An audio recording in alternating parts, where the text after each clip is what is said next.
Yari naman nagpadayon kita sa pagtuon diri sa libro ng sulat ni San Juan sa kapitulo 4 sa verse number 3. Nagasiling diri, he left Judea and departed again into Galilee, and he must needs go through Samaria.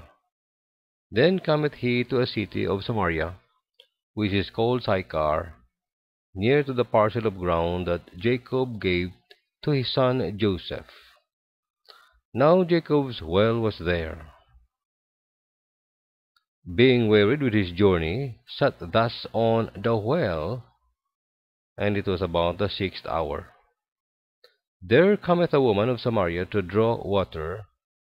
Jesus saith unto her, Give me to drink. For his disciples were gone away into the city to buy meat. Then saith the woman of Samaria unto him, How is it that thou, being a Jew, askest a drink of me, which am a woman of Samaria? For the Jews have no dealing with the Samaritans. Jesus answered and said unto her, If thou knowest the gift of God, and who it is that saith unto thee, Give me to drink, thou wouldest have asked of him, and he would have given thee living water.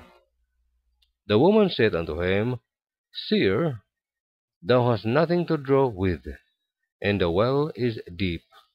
From whence then hast thou that living water? Art thou greater than our father Jacob, which gave us the well, and drank thereof himself, and his children, and his cattle? Jesus answered and said unto her, Whosoever drinketh of this water shall thirst again. But whosoever drinketh the water that I shall give him shall never thirst. But the water that I shall give him shall be in him a well of water, springing up into everlasting life. Sa aton ginbasa karon nga dinala sa kasulatan, nag-present ini sa aton sa isa ka babae diri nga daw ginlahugan sang kabuhi. She has been around and around. Ayhan nagasakay siya sa merry-go-round sang kabuhi. Kag dunadulaan na siya sang control sang iyang kabuhi. She has tried drinking from every well around her, but she has left them all just as thirsty as she was when she came. So sa isa ka adlaw, si Jesus nagpakita sa isa ka maslinaton cruising o kon sa isa ka dalan nga nasipag sa sagwa sang jutay nga banwa sa sakop sang Galilea.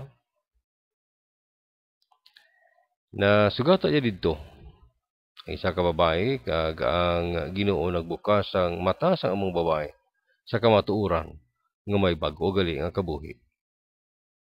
Ang kabuhi nga hilway gikan sa kabug-atan kag problema sang kabuhi nga ginakabuhi niya karon. Si Ginisus nagbaton sa iya. Bisan nga maslinaton nga nagtig-ana ang ini nga babae sa iyang moralidad. Pero gintutuyan niya ining babae nga magsalig sa kay Ginisus. Magsalig sa kaluwasan. Gintutuyan niya ini nga babae nga makatultol, masapuan niya ang buhi nga tuburan nga nagikan sa bubon sang pagtuo.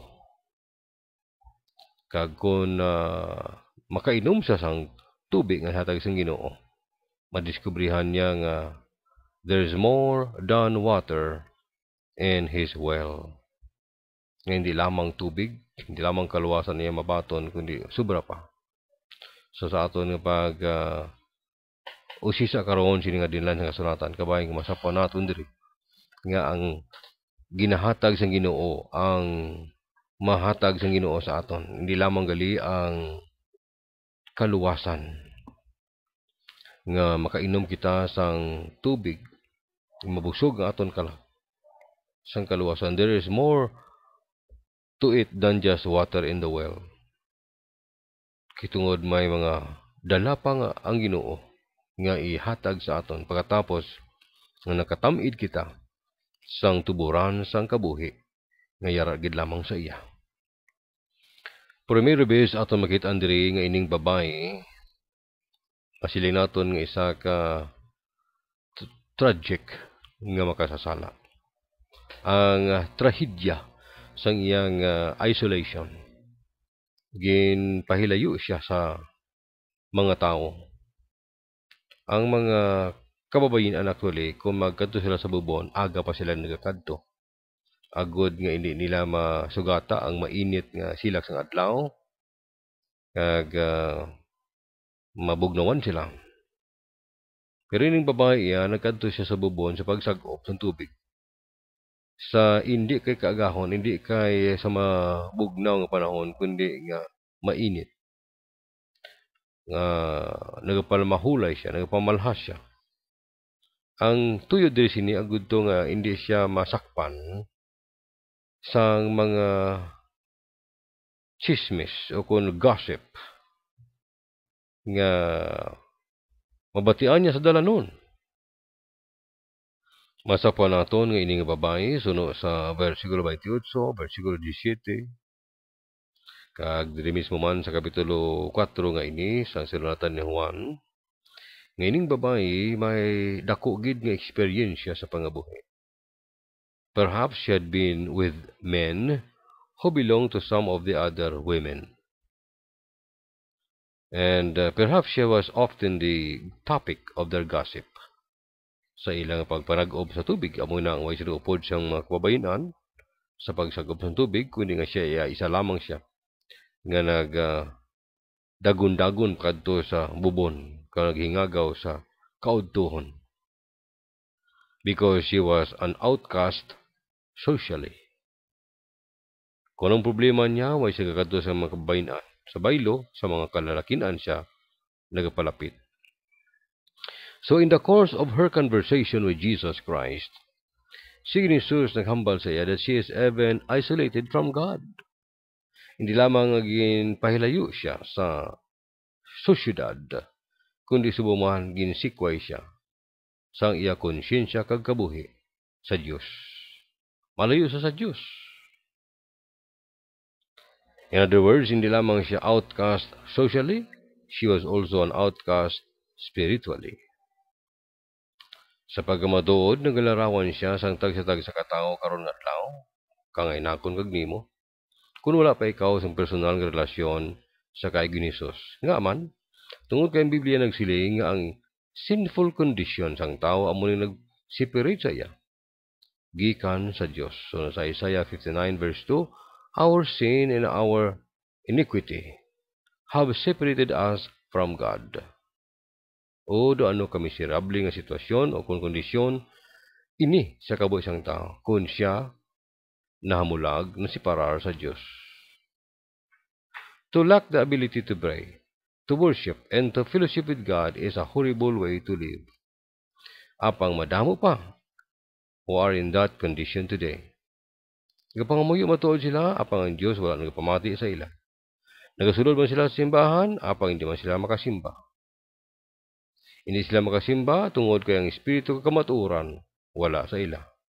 Wala sa ila tungod kay sila are lost in sin. Sa tanan nila nga mga religious activities, tanan ini simply is an exercise of the flesh. Hindi makalambot sa langit, kay hindi makatandog sa Ginoo. Why? Because they are lost and are isolated from God. And therefore, they are isolated from the blessings of God and His salvation. Masuboy na biyan sa imong kabuhi. Kung ginlumusan mo imong kagalingon sang reliyon, sistema kag mga padugi sang reliyon, apang kung wala ikaw sang personal nga relasyon sa Ginoo, nga muning aton gina-plead, aton ginapagitluoy sa aton mga tigpalamati, nga ikaw gid dapat maghimo sang imong personal nga relasyon sa Ginoo. Not counting your religion, not counting your works, or any other means. Thereby you will receive salvation, having that relationship with Jesus Christ when you have accepted Him as your Lord and Savior, and when you have trusted on His finished work on the cross of Calvary. Agud to nga maka-experience ikaw sa ang ginahambal sa Ginoo. Kamintindihan nimo ang ginahambal sa Ginoo. nga kabuhi nga ihatag niya sa mga tao nga makainom sang tuburan sang kabuhi. Dugang pa sini aton masapon diri ang tragedy sang iyang pagka-ignorante. Sa sini mga versikulo, halin sa versikulo 7 to 26, ining pobreng babae, nag-argue siya sa relihiyon sa kay Ginisos. At first, nakita niya si Ginisos subong another Jew, dahil isa lang sa mga Hudiyo man. Kag luyag siya magpamangkot sa iya, sa kay Ginisos, kung ano ang ideya ni Ginisos parte sa reliyon. She talks about the religious differences.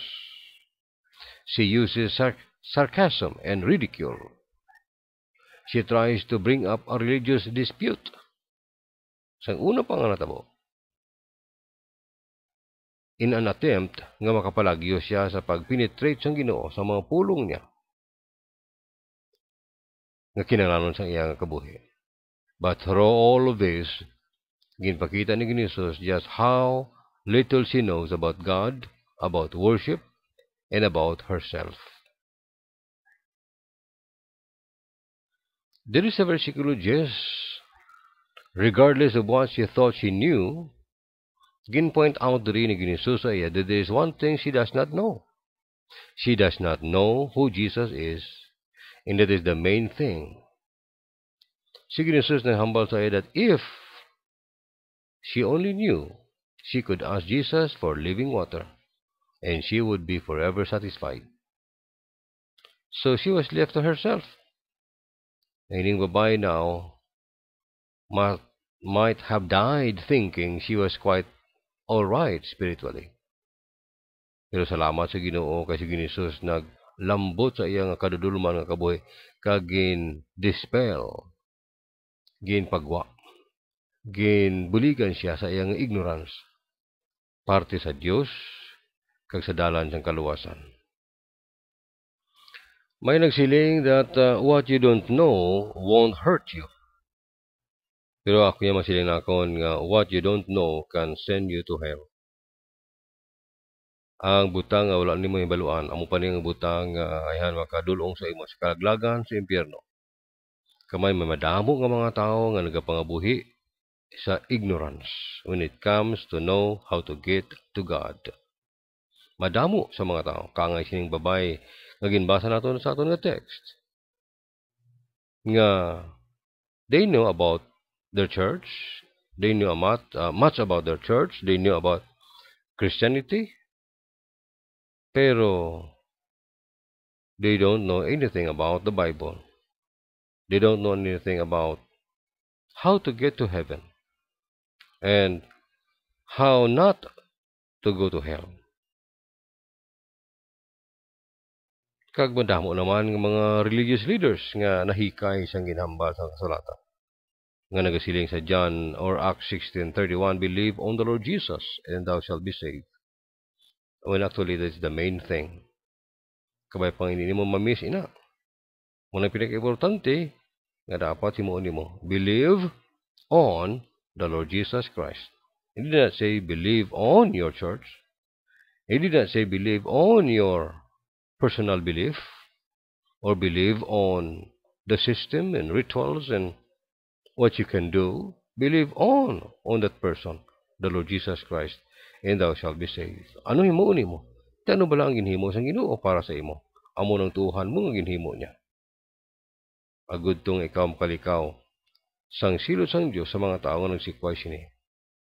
Masubo ini pero matuod ayahan matabo ini that many will die and go to hell. Ang mga tao nga ini nga nagpungko sa mga Baptist churches because they missed Jesus Christ. They learn how to go to church and how to go to Sunday school. They learn how to live. They learn how to tithe. They learn what kind of Bible to buy. They learn how to turn over a new leaf and how to live a clean life. They learn many things, but they never learn the truth that salvation comes only through faith in the finished work of Jesus Christ. They never learn that salvation is by grace through faith. ang pinakasimple, pinakahapos, amo pa ang way pa nila makuha. Way pa nila malambot, way pa nila masaligan. Kaya ang mga kung ano nga mga ginatudlo sang tao kag reliyon among ila ginalaga sa kabuhi. Ining kailo nga babae sa bubon nga nagpanag-op, ang mga disipulo dito na sa banwa sa Saikar nagbakal sa pagkaon kay udtong adlaw na. Sige ni Jesus nagpungko sa kilid sang bubon kag ang babae dali-dali man nga nagpanag-ob sang udto na kag udto nga hindi siya kantsawan o kon paglibakon sa mga tao sa palibot tungod kay may tinago siya nga sala sa kabuhi niya. I'm sure ini nga babae is also worried. Kapoy naman siya sa iyang kabuhi. Ako ni baluan gid ka ako gigatuo nga may mga kababayen han sini nga tuon nga nagapamati nga nakapoy ka na sa imong kabuhi sa pagpakasala. I'm sure natak-an ka naman sa imong manubo nga sahi sang pangabuhi. Pero ang Dios sarang maka-lift up sa imong kabuhi kung palapitan nimo siya, saligan nimo siya. Ang simbahan nga kondinar sa imo, hindi mo pagpalapitan.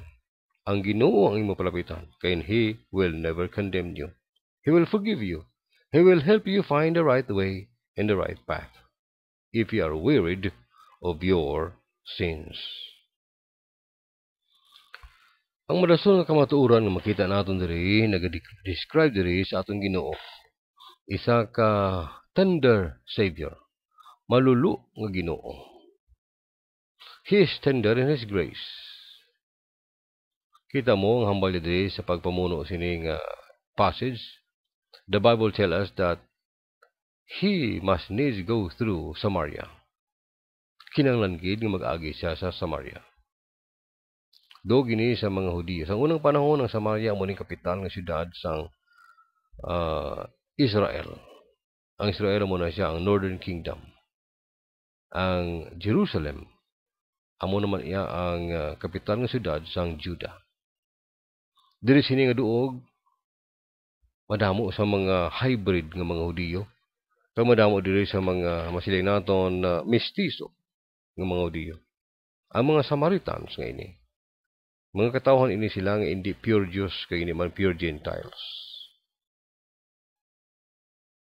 Ang mga Hudiyo actually, kung sila pagkatupakari sa ilang templo, ila binagid kung mga sila sa Galilea, mag-agi sila diri sa Samaria, nagalibot sila, nagapalayo sila. Most of the Jews went miles out of their way to go around Samaria to avoid coming in contact with the people of Samaria. Why? Because ang mga Hudiyo, they simply hated the Samaritans. Kaya sa ila, they considered the Samaritans to be an inferior race. And they were descendant from Jews who had intermarried with Gentiles that had been placed in the land by the Assyrians. Pero diri ang Ginoo nahambal sa niya, ako kinahanglan gid mag-agi sa Samaria. Ang mga kalabanan, or rather, ang kalabanan sa mga Hudiyo yan, hindi sila mag-agi dito. Mapalayo sila, manglaktod sila, o kung magalikaw sila sa ilang dalan. Kaya tungod kontra nila ang mga Samaritans. Nagapasalamat kita sa Diyos nga si Jesus nagkari sa kalibutan. Huwag siya nagkadto sa Pluto o kung sa iban nga planeta. Diligid siya nagdito sa aton. Kaya tungod nga waya ginakabalakan, or rather, ginabaliwala niya ang aton nga mga ginhalinan. Wala ginabaliwala niya ang kaakigon sa aton tagipusoon, ang dumot sa aton kabuhi, ang hatred, ang hostility sa aton tagipusoon against God. He did not care about the racial lines drawn by ignorant men. Why? Because He operates in the realm of grace. So ang Ginoo, He went to that place and sat on that well because He wanted to save this poor woman. Bisan ang mga disciples siya kani na-shock sang nakita nila si Ginisos nga nagaistorya sa isa ka babae nga Samaritan. Kag hindi lamang babae siya, makasasala pang babae. If Jesus had acted like any other Jew, He would have passed this woman and her town by. But He extended grace to them. And you know what happened? He brought salvation to the whole town of Sychar. Ang mga tao nagtuo sa iya pagkatapos nga naghatag sang testimony ang among babae kung sino si Hesus nga nakita niya, na-experience niya sa iyang kabuhi. Also nakita natin diri nga si Hesus was tender in his graciousness. Jesus works with this woman patiently. Wala niya gin hura-hura ining babae, kundi ngin malulu siya. He took her where he found her and gently led her to where she needed to be. He brought her to the place where she was ready to hear about him and about who he was. Then, he revealed himself to her. Diri kagin pakilala niya kagalingon niya sa iya. She was at a place where she was ready to believe on the Lord Jesus Christ. Amo nang nahimo sang Ginoo. Wala ya kita gina hura-hurada kag gina pilit kundi natuytoyan kita sa dalanon sa diin makilala ta aton kagalingon kag makilala naton ang aton nga need agud masugatan naton ang satisfaction sa aton nga need nga amo si Hesus. Si Hesus also was tender in his gift. Jesus promised this woman that he would give her a drink of living water. He promised her that this water would satisfy her in the depths of her soul. I would imagine that this probably appealed to her. She had tried all types of physical relationships para nga masatisfy ang iyang deep longing sa iyang kalag, kag tanan ini nagbiya sa iya nga gutom kag may emptiness gihapon sa iyang kabuhi. Sex had not satisfied her. Marriage had failed 5 times to satisfy her. Living in the depths of sin on the fringes of society had failed to bring her happiness. Pero diri, si Hesus nag-offer sa iya sang opportunity to be able to find everything she has been looking for by merely receiving this offer of the gift of eternal life through Jesus Christ.